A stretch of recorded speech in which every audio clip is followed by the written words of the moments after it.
Among heavyweight contenders, Lennox Lewis is ranked 3rd by the WBA, 5th by the IBF, and 6th by the WBC. Tyrell Biggs, after his loss to Bowe, is no longer ranked in the top 10 by any organization.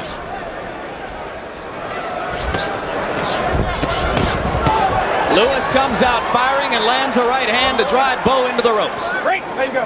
Make it Biggs, not Bowe. You may be thinking of the future, Larry. Yeah, I'm thinking of something that might happen down the road.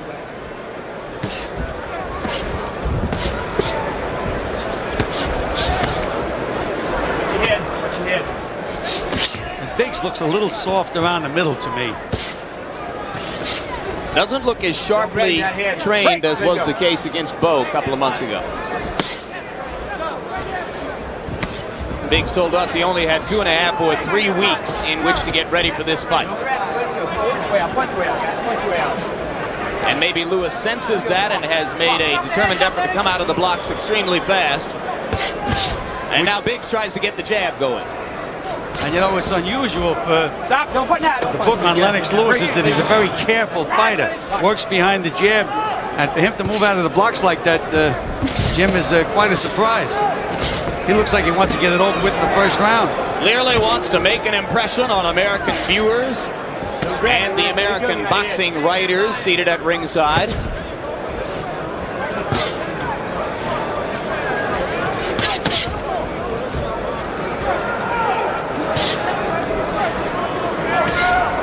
When Tyrell Biggs can get the jab working, he is a very stylish-looking heavyweight. Wild right hand, just missed by Lewis.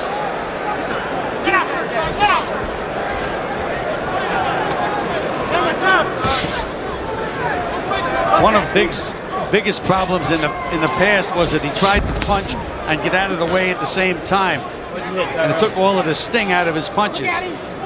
He said tonight that he's going to sit down on his punches, and he finally realized that he has to hit you and hurt you when he fights you. It's not any amateurs. Both men are landing the jab here. Biggs has not tried to follow with anything. Lewis is the one who is throwing big right hands over the top, most of which have missed so far, except for the one early connect that pushed Biggs into the ropes. But as you can see, Tyrell Biggs is fighting from a flat-footed stance, which is very, very unusual for him. None of the side-to-side movement, not on his toes. Lead left hook just missed for Lewis. Now 2 right hands land, and another. And Biggs ties him up. Round 1 coming to a close. Lewis lands 2 more right hands. Biggs in a little trouble, but the bell is going to sound. We spoke about the amateur attitude that might be ingrained in these fighters from their long amateur histories, but right there, Lennox Lewis showed us some real professional attitude. Just relax and use your jab, okay? He certainly did, Larry. He came right out bombing. Just stay relaxed, okay? Stay relaxed. Stay relaxed, Tyrell. Stay relaxed.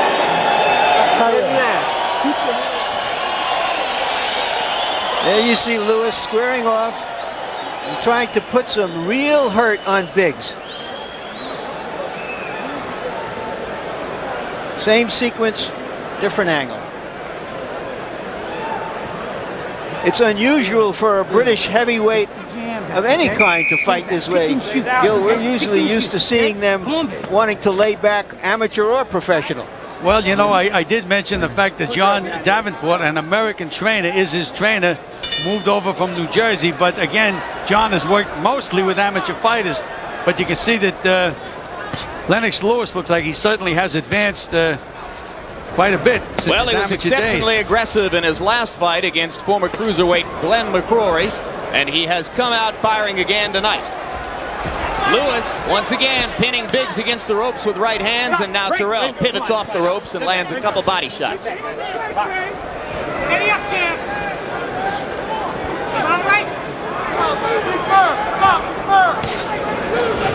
There's that trying to punch and get out of the way at the same time. You saw Biggs flick that left hand out. Didn't quite reach Lewis with the punch. There it is again. Short with the jab. Well, Larry talked about the amateur experience. Biggs was a great amateur where the payoff is for putting your glove on the target.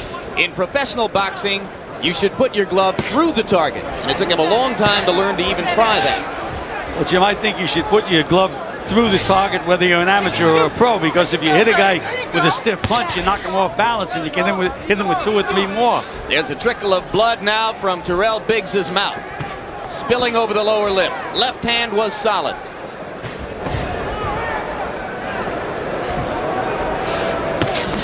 Work that 3 down. Here you go, baby. Move it. If you saw Biggs Tyson in 1987, you know that Tyrell gets a very pained expression on his face, almost as though he's about to weep when he's being badly beaten in the ring. Traces of that expression are already beginning to creep around the eyes of Tyrell Biggs tonight. Lennox Lewis looks like much the stronger guy physically, Jim. Looks like he can handle Tyrell on the inside.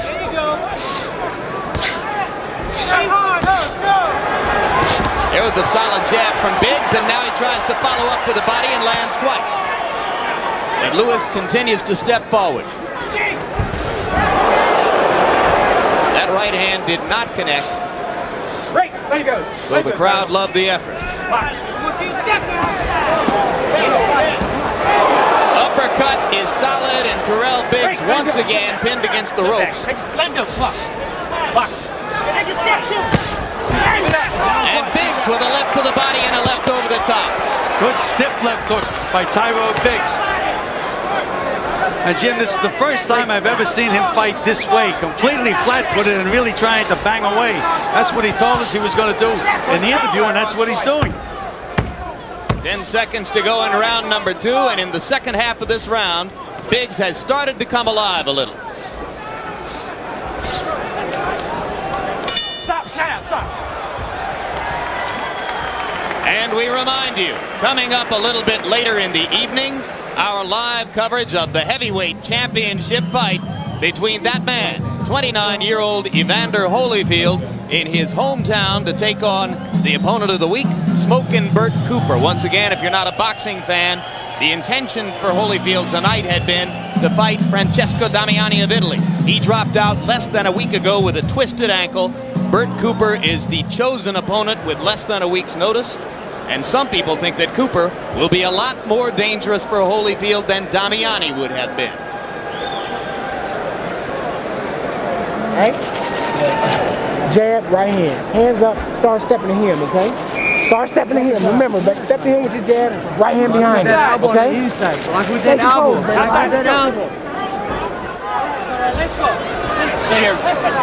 Very often the difference in fights like these is you have one fighter on the way up who's never had his shot, still has a dream of being a champion. The other fighter has had his shot.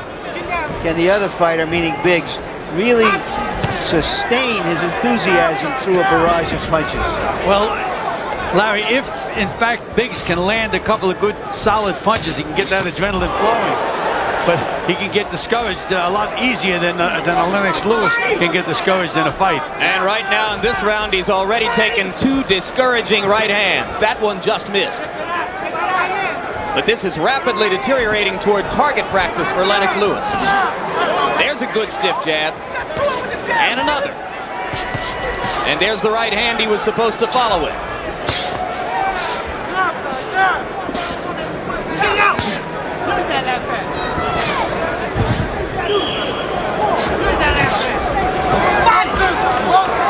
I like the way Lennox Lewis goes back down to the body with that left hook after he throws a combination to the head.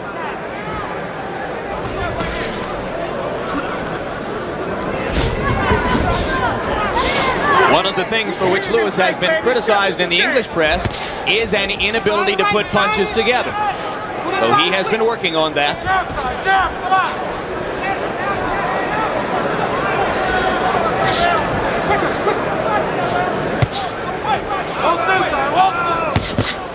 One thing I noticed with Lennox Lewis, there's that left hook underneath again. One thing I noticed, he really doesn't feint as much as I think he should feint. He walks, he gets within punching range and snaps that jab right out.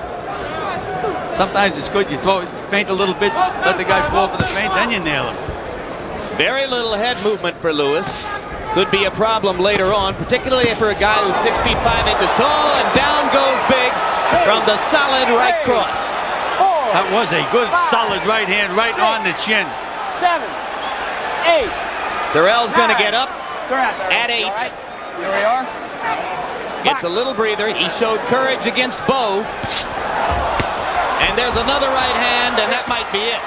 2, 3. I think that Tyrell is starting to think that to himself, Jim. That might be it. Well, he's going to make one more try. You okay? You want to go? No 3 knockdown rule in effect here.